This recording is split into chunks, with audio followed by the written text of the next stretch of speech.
seconds of YouTube. It is Adam Noyce from Adam Noyce, and welcome to another episode of Congratulations, the Neon Genesis Evangelion Retrospective. Here today we'll be talking about Rei II.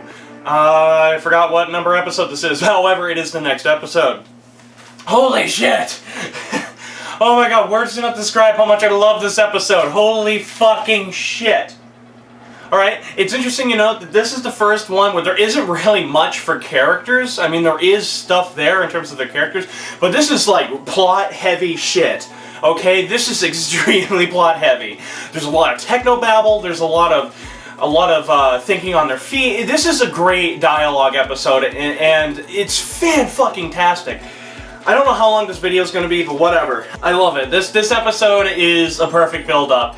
It's such a great contrast to, and kind of a bit of a can of fresh air considering the last few episodes where it didn't have like hardly any action in it at all. They were all character. Now this one's just like plot. I love plot-heavy movies. I always have. One of my favorite movies of all time, in case you couldn't tell by other videos, is a movie called The Andromeda Strain, directed by Robert Wise and based off the book by Michael Crichton. That movie is extremely plot-heavy, alright? In terms of their characters, none of them ever evolve, but they have such personalities that it doesn't matter. You like each of those characters.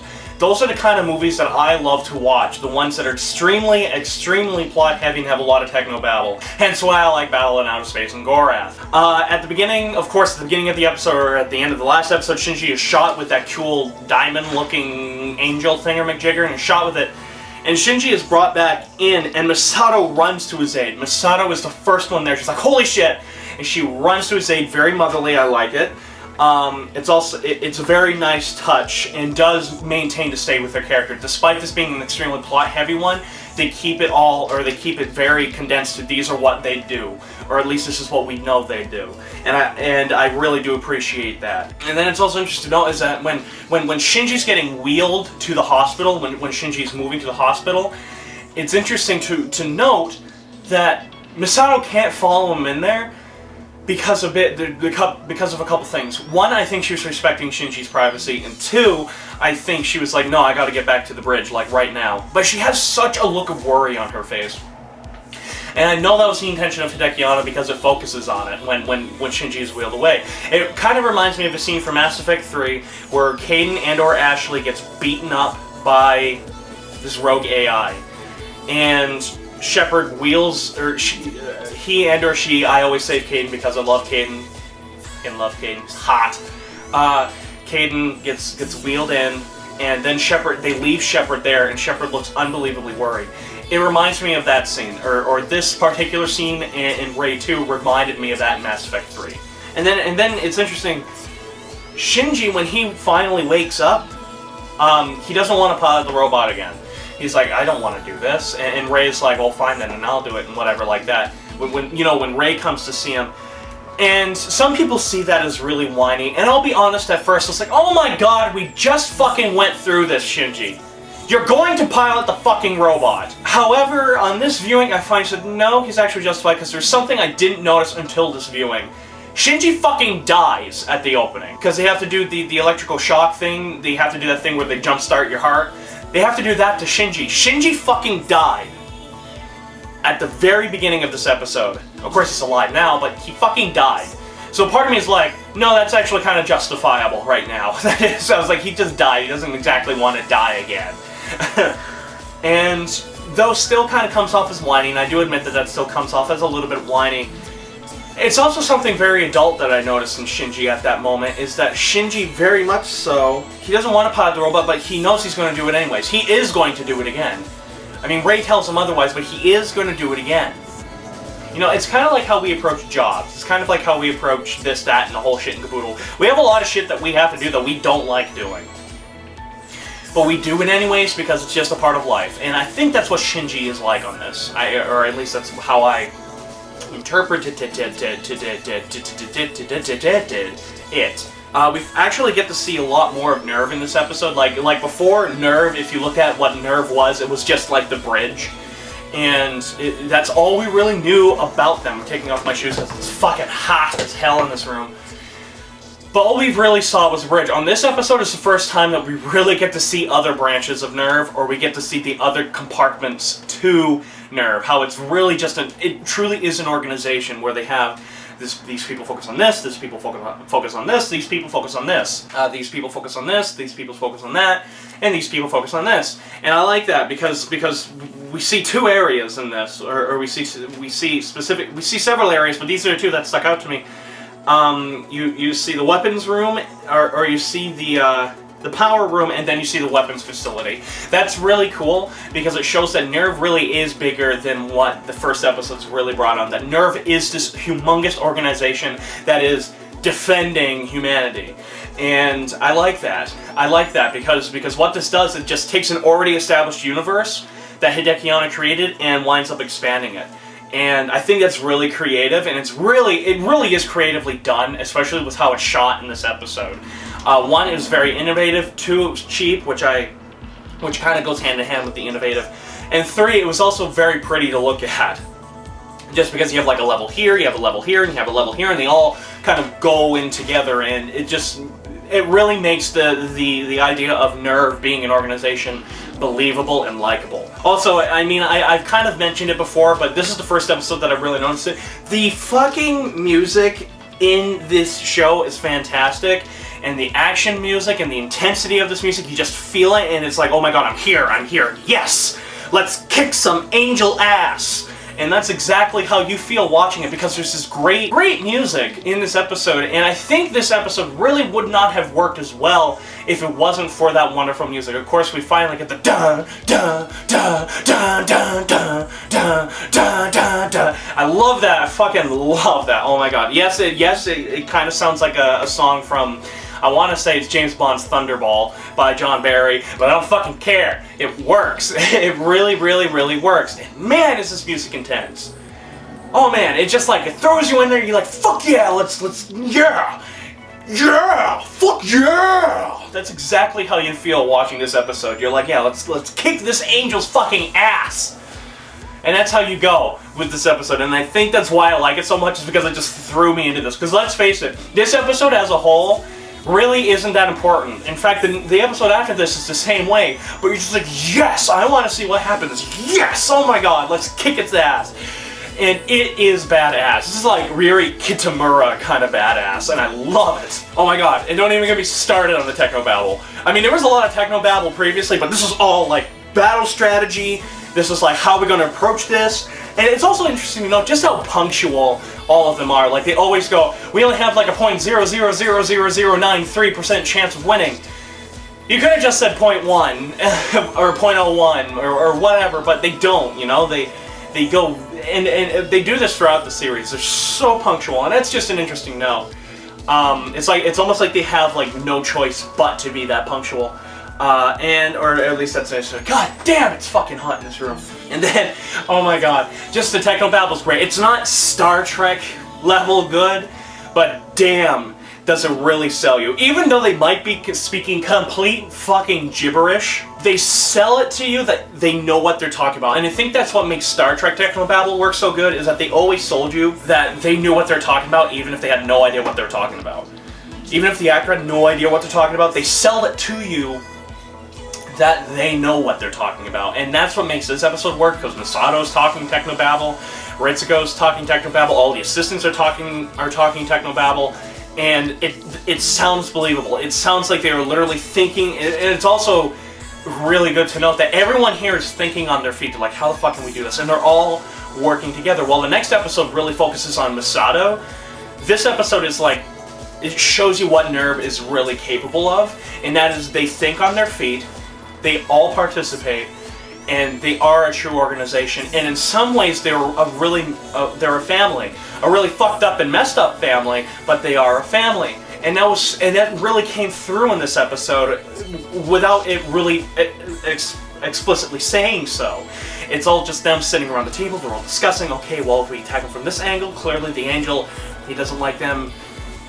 The angel will attack anything within a certain range, so we gotta do it outside of the range, which means we gotta use that fucking rifle, which that seems badass, but I'll get into that a little later. And it works. This episode just fucking works, and again, you're just drawn into it and you love it. Masada is one sassy bastard in this. I call her a bitch, but she's very manly in this episode, and I like it. I love it how she also shows, almost when she's commanding, she shows the only emotion that she really shows. She's very much like straightforward. We go from point A to point B in this episode, but the most she does is like give a smile. She says a line that made me laugh, and that was when one of the technicians at Nerve says what the angel's doing, and that I've already explained that if you're in a certain range, the angel will fire you if it sees you as a threat. And she goes, "Sassy bastard." She literally says, "That sassy bastard." That is such a Masada line. Like, I could picture Masada saying that, and she's just sitting there with a smile, or with like this evil shit-eating grin, and I really believe that Masada would do something like this, and it really made me laugh, and it just added some more believability to her as a character. The plan is fucking brilliant. Alright, so I've already explained that, or what the angel does. If you get too close to it, it'll kill you. I like it how they're like, well, we have a sniper rifle. First off, a Godzilla-sized mech with a fucking sniper rifle. Fuck yeah! And then I love it how they also explain that some Avas have different abilities. For example, I mean, they use Ava Unit 0 for sniping later, but that's because Ava Unit 01 isn't disposed at the time. On this, they explain that Ava Unit 01 is better for sniping, is better for long-range combat than Ava Unit 0. So Ava Unit 0 would be used for defense. It's a very logical way of thinking, and it also adds some character to the mechs, believe it or not. It just makes it even more fucking believable. It just sells me, and this is what makes this episode work so well. It sells to you that this universe exists. It sells you that you want these characters to survive. It tells to you that if they lose, you lose. They sell that to you, and it works. And it makes this universe very believable. Some great imagery, too, with the thing. Basically, the sniper rifle, it uses electrical charges, and it's awesome to see that shell when Shinji cocks the rifle again. I was like, yes! But it takes up all the power from Japan. You just see, like, Japan shutting off. Great imagery. Absolutely beautiful, and I love the piano music that's playing there. It complements the scene very well, and I actually applaud I love how, again, I talked about how Masada's a cocky bitch, but there's one scene where it comes into fruition, and I apologize for not bringing this up earlier. When she goes and steals the sniper rifle, she's there, and you don't know that Ava Unit 0 is right outside, but she's there, and she goes, "Thank you for your cooperation," even though the people that own the sniper rifle won't give it to her, because they're like, "Well, you need true authority." She's like, no time for that. "Thank you for cooperation, Rei." And then you see the roof just get torn apart, and you see Rei grab the sniper rifle, and it's just so funny. That is just, I could totally picture Masada doing that. Masada is that kind of character that she's going to get what she needs when she needs it. She's not going to get what she wants when she wants it. She's going to get what she needs when she needs it. There is a difference. Rei sees Shinji in the hospital. She's still very emotionless. And I've already talked about how Shinji acted responsible, despite saying I don't want to pilot again, but he does it anyways, and that's just how life works. I've already talked about that. It's also really cool to see the Toji and Kensuke, even though they have almost zero importance to the plot. It's so nice to see them waiting for the Avas to leave to go with the operation, and they're cheering Shinji on. They're like, "Shinji, we're counting on you," and I think Shinji hears it. That's Shinji's basically reinforcement saying, "I am important. This is important. This is bigger than me. I am very important for this." And it's a very selfish thing again, kinda, but it's offset at another point, and I'm going to bring that up later, which just makes this another great compliment to the episode previous. But again, it's just great to see Toji and Kensuke cheering specifically Shinji on. And also, it's nice to know that the show is so scientific, considering the fact that the show has a lot to do with religion, though the religion part hasn't really come up yet. It does come up pretty fucking soon. Physics! Oh my god! They included fucking physics! I'm so sick of some animes where, like, mechs fly around. Code Geass does it, hell, Macross did it, and hell, some of the Gundams do it, where they're just flying about, and I'm like, no, gravity doesn't work like that. And on this one, they're like, yes, physics fucking works! And I could tell that Dekiana was getting sick of the stereotypical mech series because he threw this in. And also threw in a lot of awesome imagery. And I was like, yeah, because Shinji has to be careful how he aims, because he needs to occlude for gravity and wind velocity. And I'm like, yes, physics! Yes, thank you, science! Fuck yeah! When changing, Shinji says something interesting. He says, we might die, you know. And Rei doesn't get it at first. Rei doesn't get it because, well, she hasn't died. Or at least this Rei hasn't died yet. And however, Shinji did. So some people, again, think that as him being a little bit of a whiny bitch, but at the same time I'm like, no. He just died. I don't know how much I have to say that. He literally just died. So he kind of is like, well, we could die. Thanks for pointing out the obvious, Shinji. Yes, we could die. Shinji has something to live for now. He has friends now. He's not that kid. You know, he's not that character that we saw in the beginning of the episode, which is why I love Shinji's progression. I know some people don't, but I do. However, Rei does not. Rei has nothing other than what she feels is the Yeva Unit 0. Which of course makes Shinji kind of feel bad for her. And so Shinji says, well, people have been there for me. Fuck it. I'm going to be there for her. And I think that's why he saves her at the ending of the episode where she blocks the blast from the angel. She's down on the ground. Shinji gets out of the mech and gets her out of the plug, or what the fuck is it called? Fuck, I can't remember. But he gets her out of the plug, right? And it's a very selfless act. Now, and this is a great because of how selfish he had been in the last few episodes, just trying to figure itself out. It's almost like he's kind of figured himself out now. Now he's going to try to help others. And that's a cool progression. That's very selfless. And that is just such a great compliment to the first episode. Where I talked a lot about Adam Smithian philosophy and how everything you do is for yourself. On this one is a great compliment to that saying, but when we find somebody that we care for, we take care of them. And that's what Shinji's is really doing. Shinji is showing to Rei that there are others that care for her, and therefore giving her something else to fight for. However, Rei only sees Gendo. In fact, when Rei looks at Shinji, she actually gets a flash of Gendo, which is parallel to the scene in the previous episode. However, it's a start. Like with most characters. It's a start to what she is. It's a start to the progression of her character. From this point out. Sure, it takes a while for it to start moving, but this is a start. Like everything, this is a start. And I thought it was very fitting, and I thought it was very appropriate. Oh my god, the action in this fucking episode. It's really intense. You want the humans to win. Great imagery, especially when the angel, when Shinji misses for legit reasons, because the angel happened to shoot at the same time, causing a total energy flux. For the Rei as well, for the beam itself, because also I think if Shinji hadn't shot, the beam would have killed Shinji, but because Shinji shot, the beam also moved as well as Shinji shot, so it kind of goes hand in hand. And then just a great imagery of it striking the shield that Rei has, and just the energy just swarms all around her. Ah, beautiful. This really is when shit hits the fan. This is almost like Harry Potter 7 kind of style, the Deathly Hallows kind of style, where they split into two parts. Part 1 was all plot. I mean, was all character shit, was all the dialogue. And then part 2 was all the fucking action when shit hits the fan, when Harry fights Voldemort, you know? That's awesome. It kind of does the same thing here. Rei 1 was very much like, this is character moments, this introduces us really to the character Rei, even though we've been introduced to her before, but this introduces her character. And on this one, it's very much like, fuck that, we're gonna throw a bunch of plot at you now. And I like that. They kind of complement each other in that way, and I kind of like it when two-parters do that. Avatar: The Last Airbender did it with a three-parter, and I like that.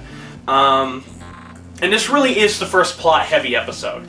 This really is. There's a lot more plot-heavy episodes to come, and this is the first one of many. And I love those episodes. The episodes that, the more plot-heavy the episode is, the more I like it. I just love plot. Now, I want to bring this up, and I brought it up in a previous episode, but I'm going to bring it back up here. I said in a previous episode that Shinji is basically a child Gendo. If Shinji keeps doing the wrong thing, he's going to turn into Gendo. And it comes more into fruition a little later, but this is a really great episode to bring it up because of Shinji saving Rei at the ending parallels Gendo saving Rei at the beginning of the episode.